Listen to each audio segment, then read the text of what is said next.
안녕하세요. 저는 그냥 평범한 30대 주부였습니다. 너무 답답하고 속상했던 제 인생 하소연해보고 싶어 이렇게 사연을 보내게 됐습니다. 저는 20대 후반 지인의 소개로 남자를 소개받았습니다. 푸근한 인상에 통통한 몸매, 아주 평범한 직장 남자였어요. 한눈에 끌리는 사람은 아니었지만 얼굴값 하는 것보다 100배, 1000배 낫겠다 싶어 그 남자와 몇 번 더 만남을 가져봤어요. 얼굴만큼이나 별 다를 게 없는 그런 남자여서 저는 더 결혼 상대로 괜찮겠다라는 생각이 들었고 그쪽 역시 저와 비슷한 생각을 가지고 있어서 저희는 만난 지 2달 만에 결혼을 하게 되었어요. 남편 외모나 조건이 뭐 하나 특출난 게 없으니까 진짜 바람 걱정은 안 해도 되겠다 싶어 저는 항상 남편을 거의 방치해뒀어요. 남편 역시 여자에게 별 관심이 없어 저희는 생각보다 정말 잘 맞았어요. 그래서 신혼 초 더 좋았던 것 같아요. 서로 터치하는 거 없이 각자의 삶을 존중해주고 잠자리는 서로의 마음이 통할 때만 하는 걸로 합의를 보니 정말 최고의 룸메이트 같았어요. 그런데 어떤 결혼이든 장점이 있으면 단점이 있는 거잖아요. 역시나 이 결혼의 단점은 존재했습니다. 바로 남편이 막내라는 점이었어요. 그렇다 보니 엄마와 누나 2명의 사랑을 아주 듬뿍 받고 있었더라고요. 처음엔 나쁘지 않았어요. 왜냐면 남편의 누나들이 남편을 챙길 때마다 저까지 아주 잘 챙겨주셨거든요. 시어머님 역시 남편을 잘 부탁한다며 항상 저에게 친절하게 대해주셨어요. 하지만 이 모든 행복은 딱 1년짜리였어요. 남편은 결혼 생활 1년 동안 총 4번 직장을 옮겨 다녔고 그것 때문에 저는 제대로 남편에게 생활비조차 받지 못했어요. 분명 결혼 전 돈 관리는 제가 하기로 합의를 봤었는데 남편이 직장을 자꾸 그만두면서 놀고 먹는 바람에 제대로 된 월급을 받아보지 못했습니다. 저는 그게 너무 열이 받아서 자꾸 남편에게 잔소리를 하게 됐어요. 아니 이번 달에도 생활비를 못 주면 나 혼자 일해서 다 내라는 거야? 언제까지 생활비만 당신 뒤치다거리까지 다 나 혼자 해야 되냐고. 아, 나도 오래 다니고 싶지. 그런데 몸이 너무 힘들어서. 다 힘들어 다. 나도 힘들고 세상 사람들 직장인데 다 힘들다고. 왜 당신만 힘들 거라고 생각하는데? 좀 제대로 좀 하라고. 이날 처음으로 남편에게 화를 내며 잔소리를 했어요. 남편은 완전 기가 확 죽었더라고요. 그런 남편이 조금은 불쌍해 보이길래 퇴근길에 장을 봐서 집으로 딱 들어갔는데 신발장에 못 보던 신발들이 있는 거예요. 저는 갑자기 불안해졌어요. 혹시나가 역시나 시어머님과 형님 2분이 다 저희 집 소파에 딱 앉아 계시더라고요. 그 사이 제 남편은 아주 편하게 누워 과일을 받아먹고 있었어요. 여보 왔어? 엄마하고 누나가 같이 밥 좀 먹지. 저는 너무 당황스러웠어요. 그 전날 싸운 것 때문에 혹시 찾아온 건가 싶어가지고 괜히 쫄리더라고요. 장봐 왔네? 옳게 오늘 맛있는 것 좀 해주게? 우리 같이 먹어도 됐지? 여자 3명이서 조잘조잘 되는데 아주 정신이 쏙 빠졌어요. 저는 일단 음식을 하겠다는 핑계로 부엌으로 갔어요. 그러자 시어머님이 굳이 따라와서 제 요리에 혼수를 두시더라고요. 재료 손질을 왜 이렇게 하냐? 물은 왜 자꾸 틀어놓으냐? 쌀은 왜 이렇게 힘없이 씻냐? 반찬은 왜 이 정도밖에 없냐 등 아주 방언이 터져서 진짜 미치겠더라고요. 그럴 거면 자기가 밥을 하면 되지 굳이 입으로 요리를 하는 이유가 뭐냐고요. 저는 정말 이해가 안 됐어요. 겨우겨우 밥을 차리고 같이 상에 앉았는데 역시나 전날 싸운 얘기를 꺼내시더라고요. 우리 막내 직장 옮기는 것 때문에 둘이 어제 싸웠다며? 아, 싸웠다기보다 그냥 얘기를 한 거예요. 사람이 살다 보면 회사가 안 맞아서 그만둘 수도 있는 거야. 그치? 아, 네. 옳게 목소리가 안 들리네? 우리 엄마 말이 못마땅해? 아니에요. 그런 거 진짜 아니에요. 너희들은 가만히 있어봐. 우리가 따지는 걸 오해하겠다. 딱 봐도 일부러 제 귀를 누르려고 하는 게 보였어요. 그런데 악역인 게 싫었는지 지들끼리 아주 북치고 장구치고 하더라고요. 사람들은 다 자기가 맞는 일이 있는 거야. 우리 막내는 아직 자기한테 딱 맞는 일을 못 찾아서 이것저것 경험해 보는 거고. 그럼 아내 된 도리로서 네가 이해해주고 또 보듬어주면서 내조려야지. 그 몇 푼 안 되는 푼돈으로 자꾸 눈치를 주려고 하지 마라. 알겠지 아가?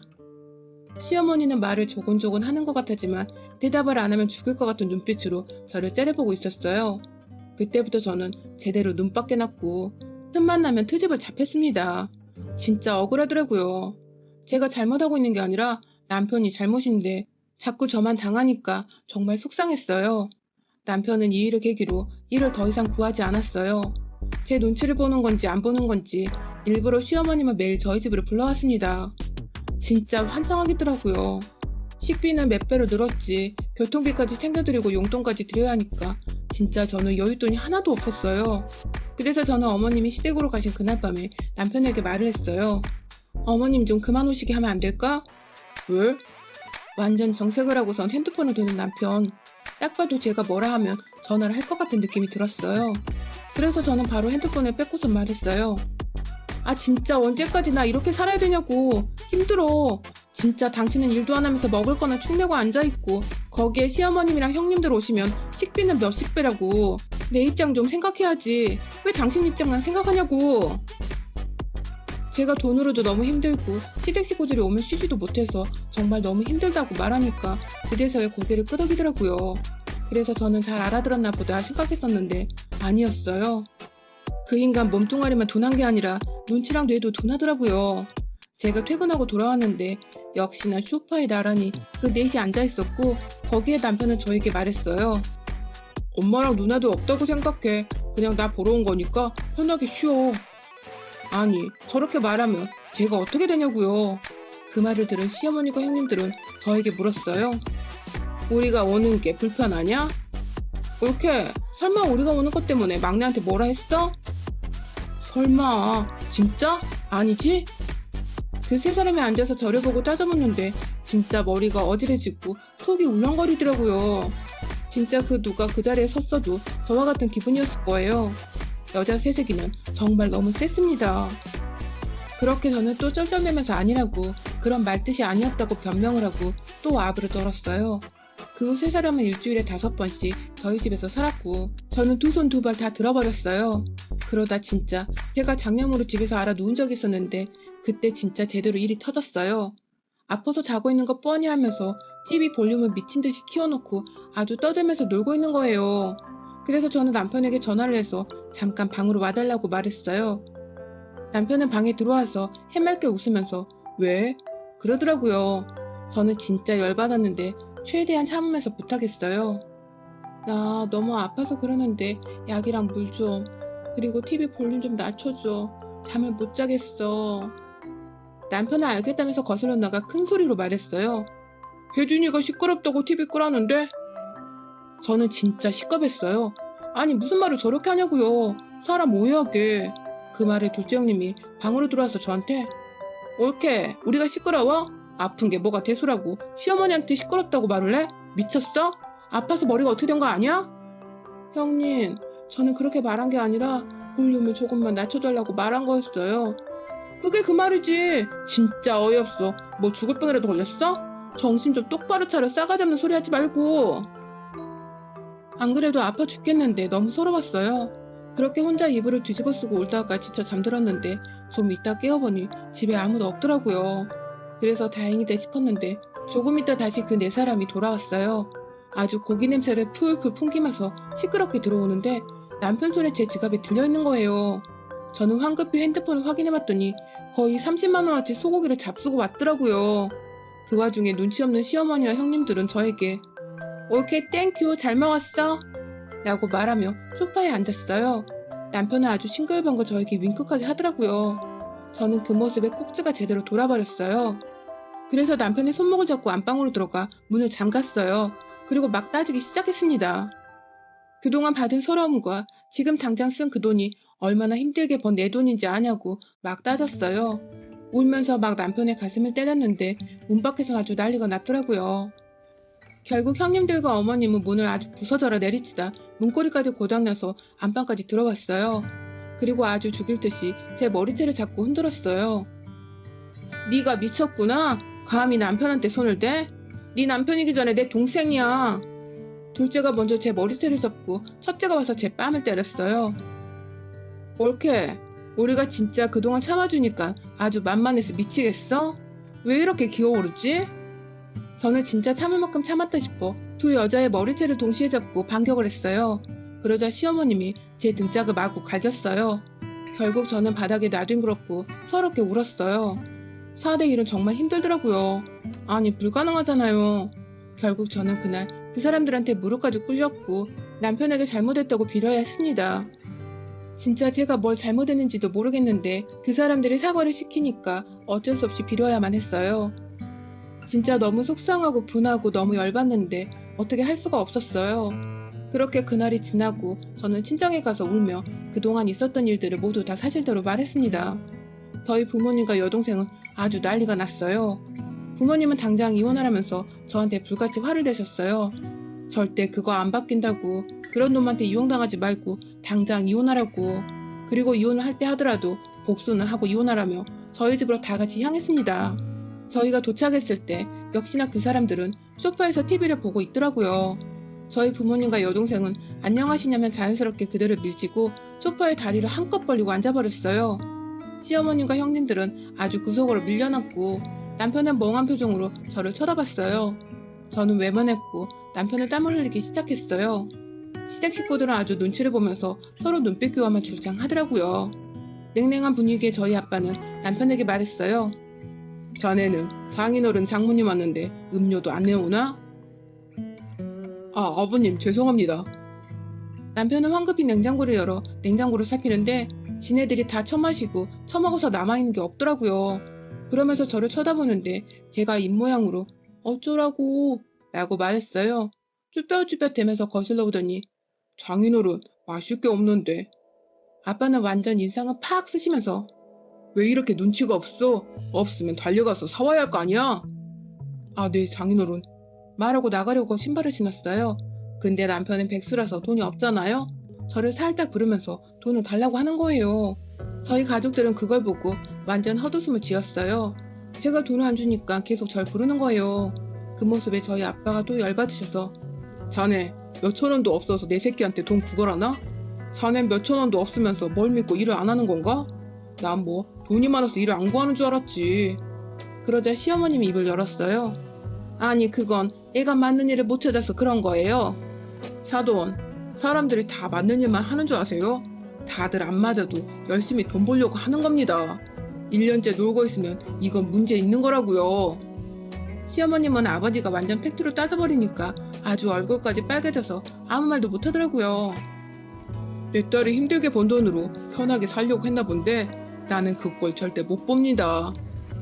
뭐요? 그럼 애들 이혼이라도 시키겠다는 말씀이세요? 당연한 걸 뭘 모르십니까? 1년이면 참 많이도 참아줬지. 아무리 양심이 없다 해도 그렇지. 벼룩도 당신네들보다 낫겠어요. 시어머니와 형님들은 줄창 당하니 할 말이 없어졌는지 계속 욕만 하더라고요. 그걸 듣고 있던 저희 엄마가 다시 시어머니에게 말했어요. 내 자식한테 손대셨다면서요? 당황하며 시어머님이 말을 못하니까 형님들이 맞을 짓을 했으니까 맞은 거라고 말을 하더라고요. 그 말에 열받은 엄마는 남편의 뺨을 때리셨어요. 맞을 짓 했으니까 당신 새끼도 맞아야겠네요. 내 딸 피 같은 돈으로 놀고 먹은 값 다시 뱉어내야 할 거야. 당장 내일 소송 진행할 테니까 아주 제대로 혼나보라고. 시어머님은 저희 엄마의 머리채를 잡으려다가 제 동생에게 머리채를 잡혔고 그대로 몸싸움이 일어났습니다. 그 모습에 열이 받은 아버지는 그 사람들을 모두 집 밖으로 내보냈어요. 여기 내 딸이 그동안 혼자 벌어서 혼자 돈 낸 집이니까 당신들은 들어올 자격도 없어. 당장 꺼져. 아예 문 밖으로 내보내고 문고리랑 완전 잠금까지 눌러버려서 밖에서도 열지 못했어요. 그날 저는 가족들과 앞으로의 계획을 함께 이야기했고 말 그대로 이혼 소송을 진행했습니다. 가장으로서 최선을 다하지 않은 죄야 빚을 만든 죄, 그리고 아내를 폭행한 죄, 다양한 것들로 저는 소송을 준비했어요. 남편은 진짜 저한테 딱 한 번 빼고 돈을 준 적이 단 한 번도 없었거든요. 그걸로도 이미 이혼 사유가 됐었기 때문에 소송이 어렵진 않았어요. 훨씬 불리한 게 많은 쪽이 남편이기 때문에 계속 저에게 합의혼을 하자며 매달렸지만 저는 절대 안 된다고 오빠가 말해줬어요. 그러자 남편은 무릎까지 꿇고 빌더라고요. 첫째 누나는 이혼할 때 돈도 제대로 못 받고 나와서 한 푼도 없고, 둘째 누나는 알잖아. 돈 개념 없이 명품 사들이는 거. 거기에 사기까지 당해서 우리 집 진짜 개털이란 말이야. 왜? 네 엄마 있잖아. 나 괴롭힐 때 이용한 네 엄마. 엄마가 돈이 어딨냐? 지금 사는 것도 전세라. 이것마저 없으면 우리 진짜 길바닥에서 살아야 돼.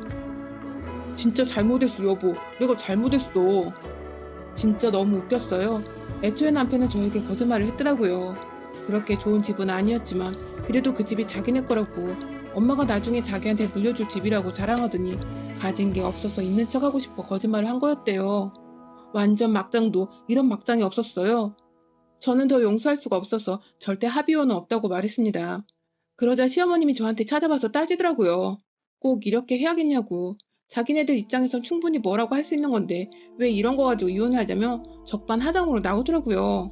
그걸 동생이 보고 엄마한테 일러서 집에 있던 엄마가 물을 한 바가지 가지고 나와 시어머니에게 부어버렸습니다. 제대로 물사다기를 맞은 시어머님은 아주 날뛰었고 저희 엄만 한 바가지 더 줄까요? 여기가 어디라고 뻔뻔하게 찾아와? 진짜 얼굴이 몇 개예요? 아 됐고 또 찾아와 봐요. 그땐 물바가지로 안 끝날 테니까. 엄만 제 손을 잡고 집으로 들어갔어요. 어디 다친 곳 없냐면서 저를 안아주시는데 저는 진짜 너무 웃긴데 눈물이 나서 엉엉 울면서 웃었어요. 그런 일들이 생긴 후에 저희는 결국 이혼을 했습니다. 남편은 결국 저에게 위자료를 줘야 했고 재산 역시 공동재산이 없어 나눌 것도 없었습니다. 남편은 또 백수의 빚까지 늘어버렸어요. 결국 진짜 전세금까지 빼서 저에게 줘야만 했고 그들은 첫째네 월세방에서 지낸다고 하더라고요. 그렇게 이혼을 하고 7개월쯤 지나서였나? 남편이 취업이 안 된다며 돈 좀 빌려달라고 저에게 찾아왔다가 아빠한테 걸려서 진짜 제대로 두들겨 맞고 도망갔어요. 그 후론 그림자도 안 비추더라고요.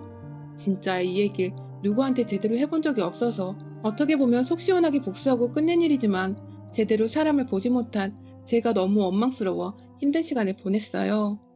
한편으론 다행이고 경험이라 생각을 했지만 한편으론 누구를 원망할 수 없어 우울감이 심해져 한동안 가족들 몰래 술로 밤을 지새우곤 했어요.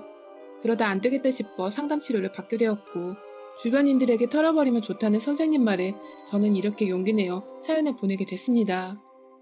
거의 다 잊었지만 그래도 제 자신을 원망하는 마음이 아직 조금 남아있어서 그걸 다 풀어보고 싶어요. 큰 사건을 겪음으로써 한 단계 성장한 거라고.